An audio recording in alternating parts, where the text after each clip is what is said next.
तारीख थी 10 अगस्त और साल था 2010।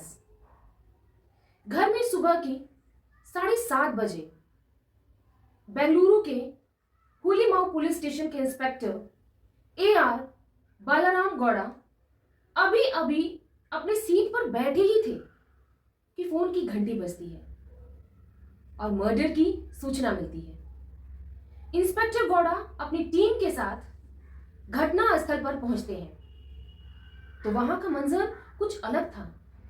वहां एक चेयर पर महिला की लाश पड़ी थी। ऐसा लग रहा था कि महिला चेयर पर बैठकर कुछ सोच रही है और अभी उठ खड़ी होगी। नमस्कार, मैं प्रियंका स्वागत करती हूं आपका अपने चैनल आयान विथ ममा पर। अभी 2023 चल रहा है।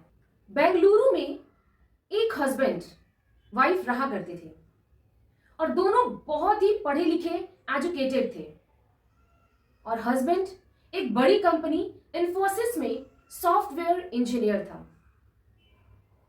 वह मैनेजर के पोस्ट पर काम कर रहा था। उसकी वाइफ यूपी की रहने वाली थी। प्रियंका बेंगलुरु के नामी स्कूल DPS में टीचर थी। 2007 में दोनों की शादी हुई थी। 3 साल शादी को बीत चुका था तो बात 2010 की थी।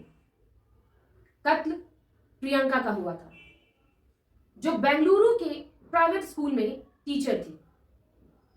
और प्रियंका का पति था सतीश कुमार जो एक सॉफ्टवेयर इंजीनियर था। अब सबसे पहले पुलिस सतीश से पूछताछ करती है। उसकी तो पहले से ही हालत बहुत खराब थी रो रो कर और महज 3 वर्ष पहले ही शादी हुई थी। तो उसने बयान दिया कि रोज सुबह पंक्चुअलिटी से 5 बजे जॉगिंग जाया करता था और प्रियंका को इतना सुबह सुबह उठना पसंद नहीं था और होता भी कैसे क्योंकि इसका स्कूल अर्ली मॉर्निंग था और सतीश को 10 बजे ऑफिस जाना होता था। तो प्रियंका 7:30 बजे निकलती थी और जॉगिंग के लिए भी नहीं जाती थी। तो सतीश हमेशा अकेले ही जॉगिंग के लिए जाया करता था। उसने पुलिस को बताया कि जब सुबह जॉगिंग के लिए गया था तब उसकी वाइफ का उसके फोन पर कॉल आया और कहा कि 2 लोग घर पर आए हैं। खुद को अखबार वाला रद्दी वाला बता रहे हैं। तो सतीश ने कहा कि तुम दरवाजा मत खोलना, मैं अभी आता हूं और फोन कट कर दिया। सतीश के मुताबिक फोन आने के 45 मिनट बाद जब घर पहुंचा तो दरवाजा लॉक था। तब मैंने बेल दबाया, कोई रिस्पॉन्स नहीं आया। तब मैंने फोन किया तो फोन का भी रिस्पॉन्स नहीं आया। मैंने आवाज भी लगाई। तब तक वहां पर पड़ोसी भी पहुंच गए थे। जब दरवाजा नहीं खुला तो वो वापस अपने ऑफिस इन्फोसिस गया और वहां से चाबी लेकर आया तो देखा प्रियंका चेयर पर बैठी हुई है, दोनों हाथ बंधे हुए हैं, गला भी रेता हुआ है। तब उसने सबसे पहले पुलिस को फोन किया और यही सब बयान सतीश ने पुलिस को दिया। और जब पुलिस ने तफ्तीश शुरू की तो 1-2 दिन बीत गए थे, कोई क्लू भी नहीं मिला और किसी पड़ोसी ने कुछ देखा भी नहीं। और जिस फ्लैट में प्रियंका और सतीश रहा करते थे वहां कोई CCTV कैमरा भी नहीं था कि क्लू मिले। तो बेंगलुरु पुलिस भी परेशान हो गई क्योंकि जिसका कत्ल हुआ था वह एक स्कूल में टीचर थी और रेपुटेड कंपनी में हस्बैंड भी काम करता था। तो पुलिस पर प्रेशर भी था। गुस्से में सतीश ने आकर तीसरे दिन पुलिस स्टेशन के बाहर धरने पर बैठ गया और उसने कहा कि 3 दिन हो गए हैं, मेरी पत्नी के कातिल को कोई पकड़ नहीं पाया। पुलिस की वजह भी नहीं पता कर पा रही थी। एक पति जो अपनी पत्नी को इंसाफ दिलाना चाह रहा है और रेप्यूटेड कंपनी का मुलाजिम भी हो और पुलिस भी क्लूलेस हो, तो ऐसे में तो मीडिया में बात फैलेगी ही। तो लोकल पत्रकारों ने न्यूज छाप दी और हुली मावो पुलिस स्टेशन की लापरवाही का आरोप भी लगाया। सतीश को 3 दिन धरना प्रदर्शन पर बैठे हो गए थे। अब पुलिस ने सतीश को समझाया कि हम सही दिशा में काम कर रहे हैं, धरना प्रदर्शन बंद कर दो, लेकिन सतीश मानने को तैयार ही नहीं। पुलिस ने सतीश को समझाया, लेकिन सतीश इंसाफ मांग रहा था। तब पुलिस ने सतीश के हाथ पकड़े और कहा कि थाना के अंदर आओ। सतीश सकपका गया। पुलिस उसे थाने के अंदर ले गई और फिर पुलिस ने कहा कि तुम्हें थाने के बाहर धरना प्रदर्शन करने की जरूरत नहीं है, अब तुम थाने के अंदर ही ठीक हो। तब उसने कहा कि क्या मजाक कर रहे हैं। तब पुलिस ने कहा कि 3 दिन से तुम थाने के बाहर धरना प्रदर्शन कर रहे हो और हम पर उंगलियां भी उठा रहे हो, और हम चाह भी यही रहे थे कि ऐसे ही धरना प्रदर्शन करो और हम तुम्हारी कुंडली खंगाल सके। हमें पहले से ही शक तुम पर ही था, बस कुछ कड़ियों को जोड़ना था और जोड़ने में 4 दिन लग गए, और अब एक्सेप्ट करो कि तुम ही प्रियंका के कातिल हो। तब सतीश कहता है, अरे आप कैसी बात कर रहे हैं, मैं अपनी पत्नी को मारूंगा, और मारूंगा तो कातिल को पकड़वाने के लिए धरना प्रदर्शन क्यों करता, मैं आराम से घर बैठता और आपको भी मेहनत नहीं करनी पड़ती। तब पुलिस ने उसकी एक एक कर कमजोर कड़ियों को बताना शुरू किया। तब सारी चीजें सामने रख दी तो सतीश भी सॉफ्टवेयर इंजीनियर था, उसे भी पता था कि इन एविडेंस की क्या अहमियत है, इसे कोई नकार भी नहीं सकता था। आखिरकार सतीश टूट गया और पूरी सच्चाई बताई। जब कहानी सामने आई तो केस सुलझ गया, बट उसने जो कहानी बताई उससे पहले यह जानना जरूरी है कि पुलिस को ऐसे क्या और कहां शक हुआ कि जो शख्स धरने प्रदर्शन पर बैठा है उसी पर पुलिस ने शक किया। 10 अगस्त की सुबह 7:30 बजे जब पुलिस स्टेशन में फोन आता है कि एक फ्लैट में लेडी का कत्ल हो गया है, तो पुलिस पहुंची। तो फ्लैट में 2 ही लोग थे, एक प्रियंका और दूसरा सतीश, उसका हस्बैंड। पहला बयान सतीश ने यह दिया कि सुबह वो जॉगिंग पर गया था, तब बीवी का फोन आया कि 2 रद्दी वाले आए हैं। तो उसने कहा कि तुम रुको, मैं आता हूं, लेकिन तुम दरवाजा मत खोलना। लेकिन इस बयान में क्या था कि जिस पर शक हो। जब पुलिस ने कॉल डिटेल खंगाला तो डिटेल चेक किया तो प्रियंका का फोन आया था सतीश को, बट जो टाइम है वो गलत बता रहा था। उसने आधे घंटे आगे का बताया था, जबकि टाइम पहले का था। यही वो पहली चीज थी। जब दूसरी चीज सामने आई, आपको फोन आया कि रद्दी वाले हैं और वो भी इतनी सुबह, तो आप यह सब बोलते हैं कि दरवाजा मत खोलना और इमरजेंसी है, तो आप घर पर आएंगे ना। और सतीश जहां जॉगिंग करता था वह घर के पास नीचे था, 3 से 4 मिनट की दूरी पर। लेकिन उस दिन 3 से 4 मिनट में ना आकर 45 मिनट बाद आया। अब सवाल यही था और शक की गुंजाइश भी यही से शुरू हुई कि शख्स दरवाजा खोलने के लिए कहता है और क्या रद्दी वाला इतनी देर तक खड़ा रहेगा, और खुद तो देरी से आता है। इसका यह पहला बयान खिलाफ हो गया। अब दूसरा बयान उसने कहा कि जब वो आया तो दरवाजा बंद था, बहुत कोशिशें के बाद भी दरवाजा नहीं खुला, तो मैं ऑफिस गया और वहां से चाबी लाकर दरवाजा खोला। जांच हुई तो बात सही था कि वो ऑफिस गया था और लौट के भी आया था। लेकिन यहां पर शक की गुंजाइश यह थी कि जब कोई मॉर्निंग वॉक के लिए जाता है तो फोन या पर्स ले जाता है, या फिर जो अकेले रहते हैं वो चाबी लेकर जाते हैं। लेकिन जब वो उस दिन जॉगिंग पर गया तो उसे उस दिन ऑफिस का कार्ड क्यों लेकर जाएगा। जब पुलिस ने ऑफिस में जाकर पूछा कि अगर इमरजेंसी होगी तो क्या एंट्री मिल जाएगी सुबह सुबह, तो गार्ड ने कहा कि नहीं, इतनी सुबह कोई सीनियर भी नहीं होता कि परमिशन मिल जाए, वो लोग 10 बजे के बाद ही आते हैं। लेकिन सतीश ऑफिस आया था, लेकिन बिल्डिंग घूम के चला गया, केबिन तक नहीं गया था, क्योंकि ऑफिस में अंदर जाने के लिए कार्ड की जरूरत होती है जो बायोमेट्रिक से अटैच होता है। यह दूसरा शक जो इसके खिलाफ गया।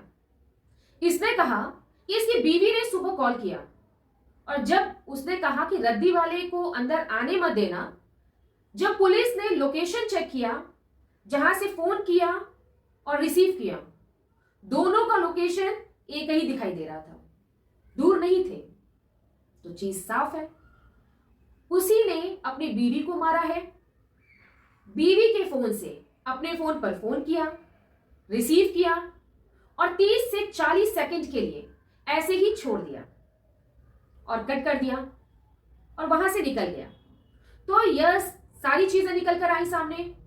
जब पुलिस ने पूछा तो सतीश ने स्वीकार किया कि हां, मैंने ही कत्ल किया है।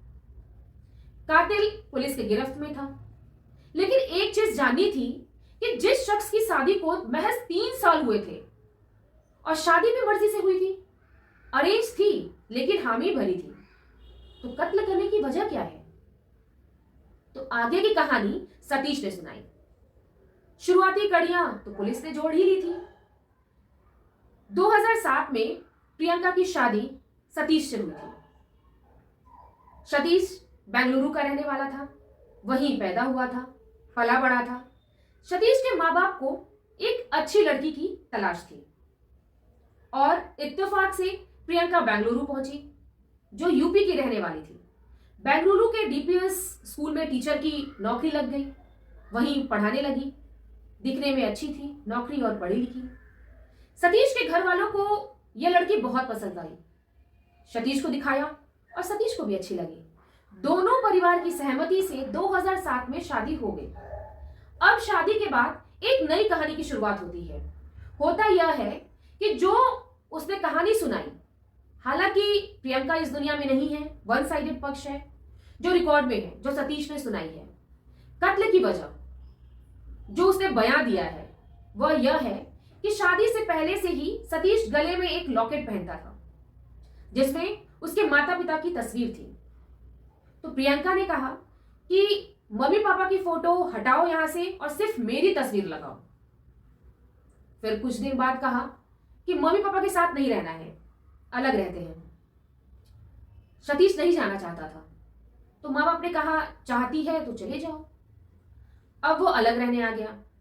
इसके बाद सतीश अपने माँ बाप से मिलने जाए तो प्रियंका को यह भी ठीक ना लगे, तो इसको लेकर झगड़ा शुरू हो गया।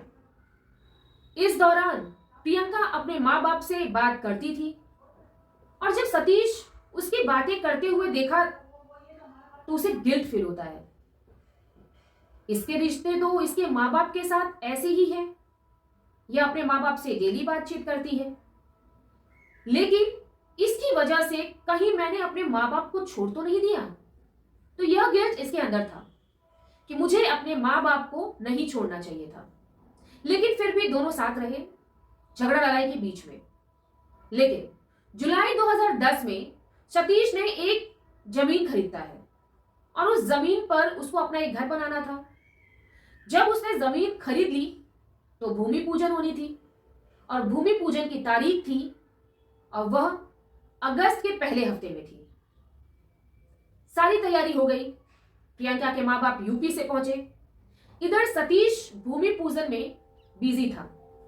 तभी सतीश के पेरेंट्स भी भूमि पूजन में पहुंच गए। जब वह पहुंचे तो प्रियंका वहीं पर थी। उसने उन्हें देखकर वापस लौटा दिया और यह कहकर कि यह जमीन हमारी है, पति पत्नी की, क्योंकि हमने इसे खरीदा है, तो आपका इस पर कोई अधिकार नहीं है, इसलिए आप इस भूमि पूजन से दूर ही रहिए। यह बात सुनकर सतीश के माँ बाप लौट गए। इत्तेफाक से सतीश ने यह सारी बातें सुन ली और उसने उसी दिन ठान लिया कि अब यह प्रियंका से बदला लेगा और वह उसे मारेगा। सतीश प्लानिंग करने लगता है कि कैसे वह अंजाम दे और उधर प्रियंका बहुत खुश थी। भूमि पूजन के बाद हत्या से 3 दिन पहले सतीश ने प्रियंका को एक आश्चर्यजनक उपहार दिया। उसकी तस्वीर वाला एक matte finish fibre sheet board उसे गिफ्ट किया था। उसने उसे अपनी आंखें बंद करने को कहा और कुर्सी पर बैठने के लिए कहा। जब उसकी आंखें खुली तो उसकी नजर बोर्ड पर पड़ी। प्रियंका बहुत खुश हुई और उसने फोन करके यह जानकारी अपने माता पिता से भी शेयर की। बाद में सतीश ने एक सप्ताह के भीतर बिगर सरप्राइज का वादा किया था। पुलिस के मुताबिक 10 अगस्त को सुबह करीब 5 बजे सतीश ने प्रियंका को जगाया और उसकी आंखों पर पट्टी बांधी। उसने उसके हाथ को कुर्सी से बांध दिए जिस पर वो बैठी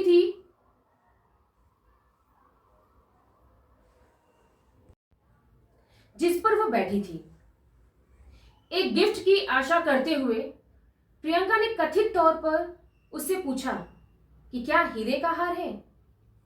उसने उसे इंतजार करने को कहा और कुछ मिनटों के भीतर ही उसने रस्सी से उसका गला घोट दिया और चाकू से उसकी गर्दन काट दी।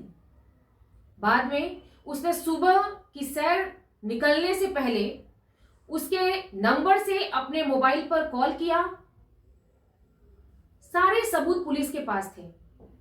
पुलिस ने इस केस में पूरी तरह से हर एविडेंस को कलेक्ट किया और चार्जशीट दाखिल की। 28 जुलाई 2017 को बेंगलुरु के सिविल और सत्र न्यायाधीश ने सतीश को दोषी ठहराया और आजीवन कारावास की सजा सुनाई। हालांकि बाद में उन्होंने कर्नाटक उच्च न्यायालय का दरवाजा खटखटाया, लेकिन उनकी याचिका खारिज कर दी गई क्योंकि उनके खिलाफ पर्याप्त सबूत थे। सतीश खटखटाया, लेकिन उनकी याचिका खारिज कर दी गई क्योंकि उनके खिलाफ पर्याप्त सबूत थे। सतीश की ओर से पेश हुए वकील ने नरम दृष्टिकोण की मांग करते हुए दलील दी। मुकदमे के दौरान आरोपी न्याय हिरासत में है। उसने कई कैदियों को प्रशिक्षित किया है, उसने उन्हें शिक्षित किया है और उनमें से कुछ डिग्री पर्याप्त करने में सफल हुए हैं। हालांकि न्यायाधीश ने अपने आदेश में कहा कि जो कुछ मेरे सामने रखा गया है उस पर गौर करने से यह तथ्य सामने आता है कि जहां तक जुर्माना लगाने का सवाल है, आरोपी उदार दृष्टिकोण का पात्र है और कोर्ट ने 25,000 रुपए का जुर्माना लगाया था, वो 25,000 का जुर्माना माफ कर दिया। तो ये थी आज की दिल दहला देने वाली कहानी। आशा करती हूं आप सतर्क रहेंगे, जागरूक रहेंगे, स्वस्थ रहिए, मस्त रहिए। धन्यवाद। सादर प्रणाम।